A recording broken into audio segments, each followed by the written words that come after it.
2. Môžeme? Vážení diváci, vydávame sa s partiou.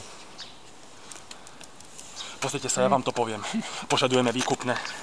2 vajcia. 3 groše. 2 €. Inak jeden veľkonočný zajačik zomrie. A myslíme to vážne. Sme nekompromisní. 1. apríl. Sme nekompromisní. Pozrite sa, ako to vyzerá na 1. apríla. Deň radosti a zábavy. Toto je deň vážnosti. Hovorím vám. Prvá šibačka s chalanmi. Jau, ide sa na to.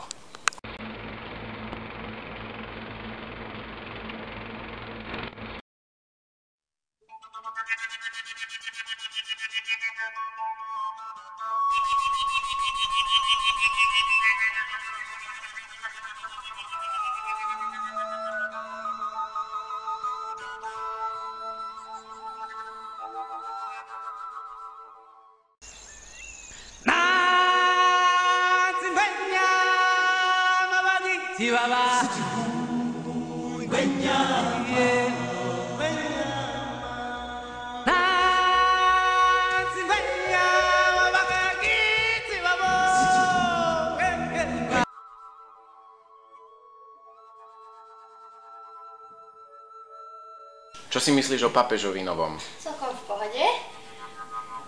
Veľmi sympatický, ale teda to Urbi et Orbi ma trochu mrzelo, že nebolo v tých všetkých jazykoch. Tak pápeža hodnotiť je ešte predčasné, pretože je v mandáte iba nejaký ten týždeň alebo 2 podľa mňa, ak sa dobre pamätám. A vyzerá veľmi sympatický a mojej spoločačke pripomína Woodyho Allena, takže možno aj sa stane kresťankou. Takže mám, myslím, že pozitívny vplyv na všetkých zatiaľ. No, myslím, že je taký dobrý človek veľmi a že takže bude fajn, no tak. Myslím si, že je sympatický a to, čo cirkev aktuálne najviac potrebuje. Došiel človek, možno pre mňa aspoň teda nie až tak známy, alebo možno nie najmocnejší kandidát, ale ten prvý jeho prejav si myslím, že si získal väčšinu ľudí takým spontánnym, pokojným spôsobom a viac menej aj všetky tieto veci, čo za tým nasledujú, sú také plné človeka, ľudského ducha a takej pokory a chudoby a niečoho, čo si myslím, že potrebuje dnešný svet. Myslím si, že to je super, že máme nového pápeža a že sa celkom rýchlo zvolil a myslím si, že je to niečo, že je to super, že je taký skromný a taký, je to niečo také nové. Že si vybral správne meno a podľa toho bude aj konať, podľa toho meno, aké má a že mu veľmi drží palce, ako bude okrutný. Súčasný pápež je kňaz, ktorý pochádza teda z krajiny, kde jeho cieľom bolo, ja si myslím, že tam je úplne iný vzťah náboženstva k spoločenstvu kresťanskému. A myslím si, že je to veľmi skromný a dobrý pápež, to už. Ak sa mu podarí vo Vatikáne zmeniť všetko tak, ako sa to môže. Je super. Je super. To je zaujímavá otázka. Myslím si, že nový pápež bude v pohode a som s tým spokojná. Nemyslím si o ňom nič.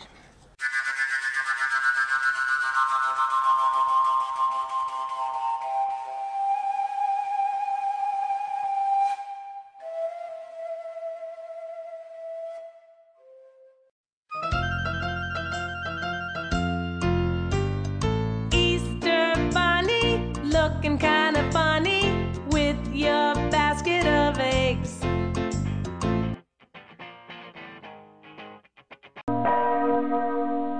Veľkonoc sa snažím prežívať tak v tichu, alebo tak sa nejako oddeliť od tých svetských zábav a nejakých takých povinností a nejak to prežívať vnútorne.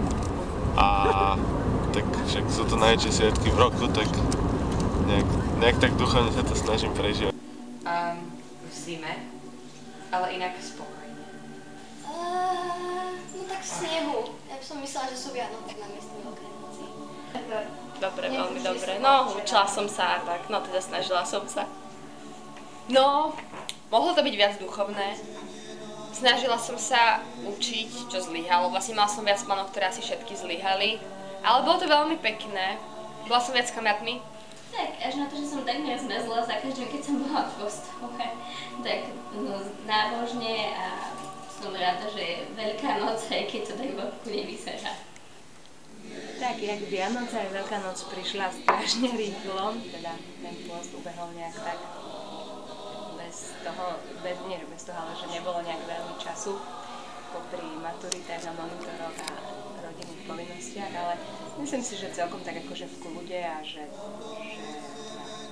veľkonočnej omši to bola taká radosť, že tak všetci spolu prežili a že vlastne všetky moje deti, všetci sme boli na omši spolu a že sme vlastne zostali taký atmosféru. Tak prežila som Veľkú noc v pohode, doma, tak s rodinou a tak v kostole. Veľmi dobre a inak ako tie ostatné, lebo som dával s bezdomovcami, na štvrtok s rodinou, v sobotu sme cvičili so zborov, takže zo všetkého niečo. Ja vynikajúco som prežila. Prácou tešila som sa na svojich obliemačov, ktorými ste vy práve.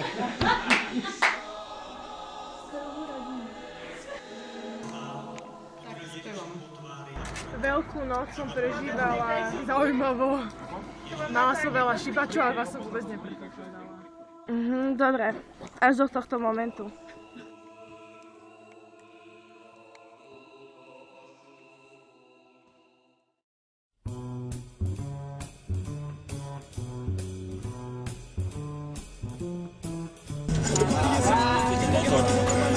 Kuči, povedz, ako sa cítiš ako šofér. Ako? Ako sa cítiš ako šofér? Ja ti to zvukovo znázorním. Dobre, ďakujeme za reportáž.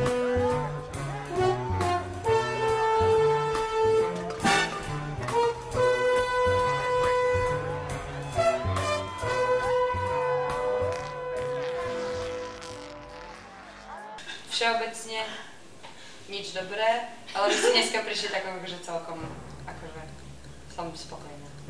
Sú v pohode, ale vždycky na všetko zjedia. Podľa toho, ktorých, ale nie fajn celkom. Ak sú takí kľudní, tak fajn. Šíbači všeobecne by mohli viac jesť, pretože to potom nemá kto dojesť a keď som to ja, tak iba priberám zbytočne. Inak mám tieto chlapčenské návštevy veľmi rada. Že ste zlatí, že ste nás zase raz našli a že ste sa niekam nepostavili do záveja. Tak. Keď som už začala tak seriózne, tak nemôžem teraz veľmi zmeniť tón, ale ako koho?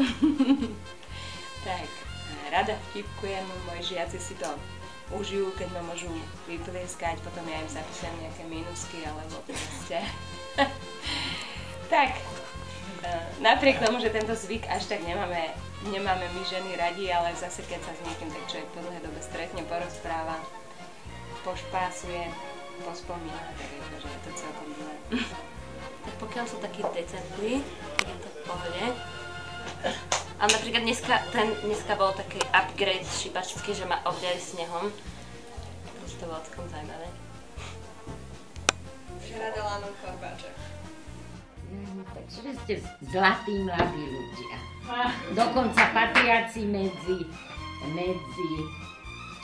tú mládež, ktorá má ešte aspoň nejakú morálku a také etické